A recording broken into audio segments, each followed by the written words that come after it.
गायत्री नमः सरस्वती नमः श्री आचम्य हस्ता प्रक्षालन ऋषिकेशाय नमः ततो स्वस्ति तिलका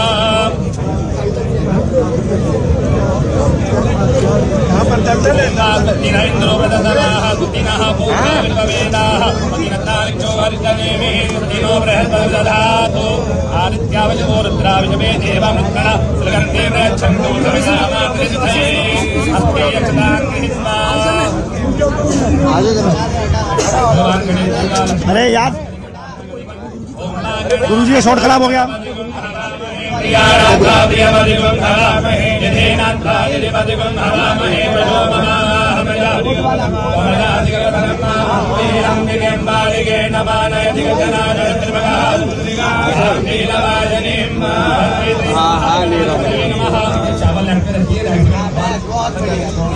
ओम श्री महागणाधिपतये नमः लक्ष्मीनारायणाभ्यां नमः उमामहेश्वराभ्यां नमः वाणीगणनाभ्यां नमः श्रीवृन्दाभ्यां नमः आदकमलेभ्यो नमः विष्णुदेवताभ्यो नमः कुलदेवताभ्यो नमः ग्रामदेवताभ्यो नमः भाग्यदेवताभ्यो नमः वासुदेवताभ्यो नमः सर्वेभ्यो देवेभ्यो नमः सर्वेभ्यो ब्राह्मणेभ्यो नमः चतुर्दशाय श्रीमन्महागणाधिपतये नमः पुष्पाण्यादाय प्रार्थना तदेव लग्नं सुदिनं तदेव ताराबलं चन्द्रबलं तदेव विद्याबलं दैवबलं तदेव लक्ष्मीपदे तेन युगस्वरमहाकाय सूर्यकोटिप्रभा निर्विघ्नं कुरु मे सर्वकार्येषु सर्वदा श्रीमन्महागणाधिपतये नमः लक्षत्रपञ्चवाक्यादाय संकल्पः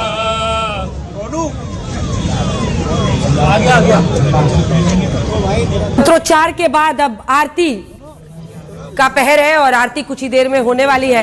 संजय, आरती तो हम दिखा ही रहे हैं और एक टीम की तरह फिलहाल दिखने की कोशिश है जिसमें सब एक दूसरे को जो पूजा की सामग्री है वो भी बांट रहे हैं।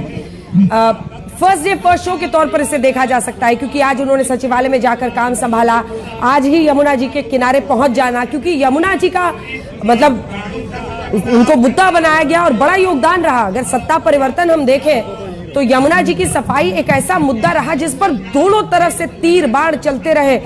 एक बार केजरीवाल ने आरोप लगाया कि जहर मिलाते हैं हरियाणा के सीएम, तो यहां से कहा गया कि आपकी नाकामी है। खुद केजरीवाल ने माना कि मेरी 3 नाकामियों में से एक है यमुना जी की सफाई, और उसी के इर्द गिर्द आज पहले दिन पहुंचना एक संकेत भी है। जी हाँ, बिल्कुल ये संकेत है, क्योंकि इसी यमुना सफाई की नाव पर ही सवार होकर बीजेपी सत्ता की सीढ़ी तक पहुंची है। और अब तक तो इतनी सरकारें यमुना सफाई का दावा कर चुकी हैं, वादा कर चुकी हैं कि जनता को ये लगता है कि कुछ इतनी तरह से लोगों को ये लगा है कि अब विश्वास भी नहीं हो रहा। जब तक यमुना साफ ना हो जाए तब तक लोगों को लगेगा कहीं ये भी चुनावी वादा ही ना रह जाए।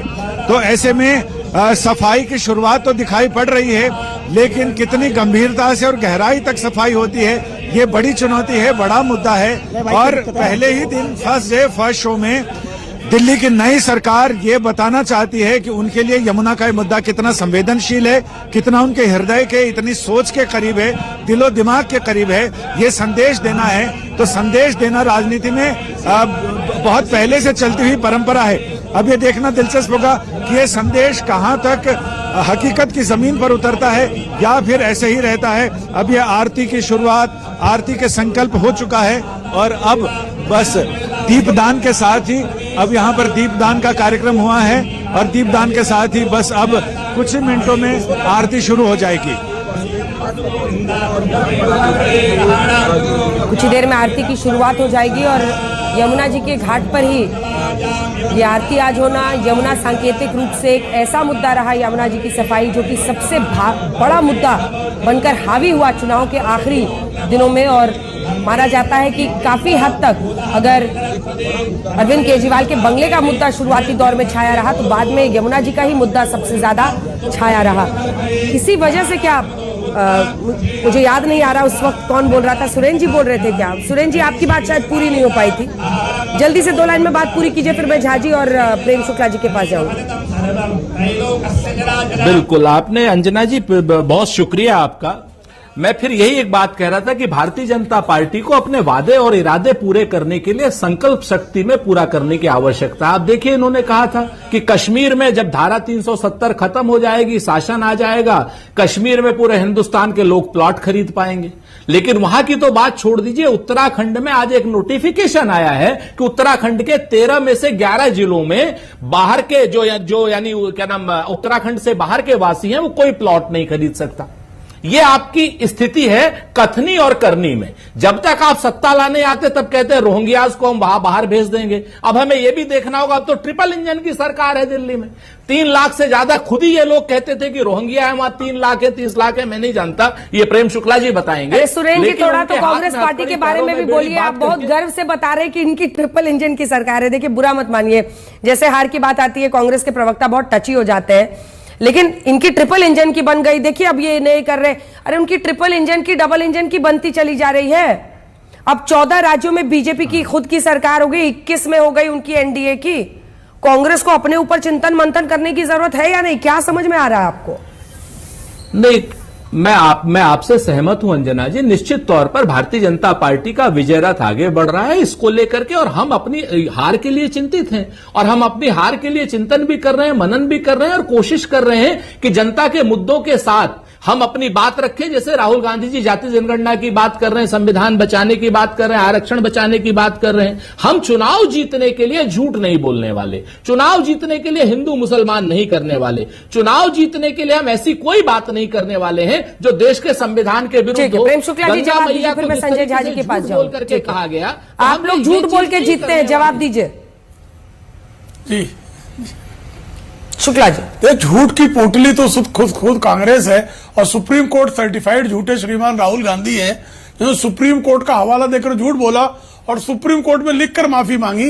वो कांग्रेस के एकमेव अध्यक्ष हैं जिनको सुप्रीम कोर्ट में लिखकर झूठ बोलने के लिए माफी मांगनी पड़ी। दूसरी बातें कह रहे थे कि नेहरू जी की तस्वीर के पीछे छिपना।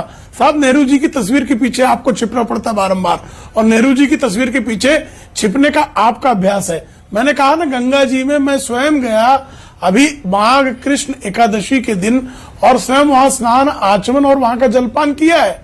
और ये स्थिति आपके कार्यकाल में नहीं थी। हमारे काल में गंगा जी जो है पहले की तुलना में स्वच्छ हुई है, हमने गरीबी दूर की है। और अंतर्राष्ट्रीय मुद्रा कोष का कहना है, अंतर्राष्ट्रीय मुद्रा कोष का कहना है। और प्रयाग का जल जो है, मैं आप चलिए साथ में, हम दोनों संगम का जल देखिए, आचमन योग्य है, स्नान योग्य है। देख लीजिए, 50 करोड़ लोगों ने अगर आचमन और स्नान किया है, तो सारे के सारे लोग जो हैं वो पूरी तरह से अंधश्रद्धा के शिकार है क्या?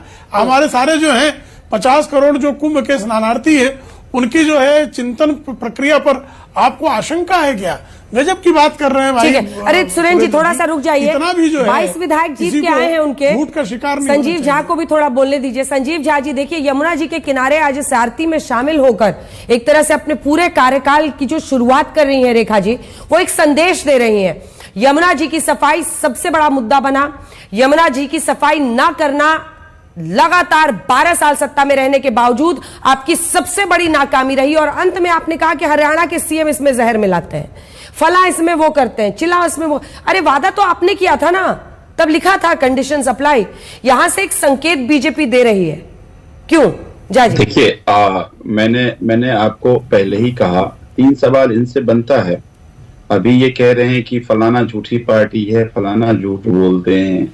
दिल्ली में प्रधानमंत्री जी आकर कहा था कि पहली कैबिनेट में ही फैसला होगा।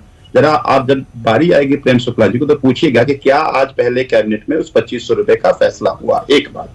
दूसरी बात देखिए, अभी 7 बजे कैबिनेट है, भविष्यवाणी कैसे कर देंगे? हाँ ठीक है, बोलिए। नहीं तो पूछ ले। अरे एजेंडा लगा होगा, आइटम लगा होगा, ऐसे थोड़ी होता है कि वो छुपा के डिसीजन होता है। एजेंडा में लगा है कि नहीं लगा है, पूछ लीजिएगा।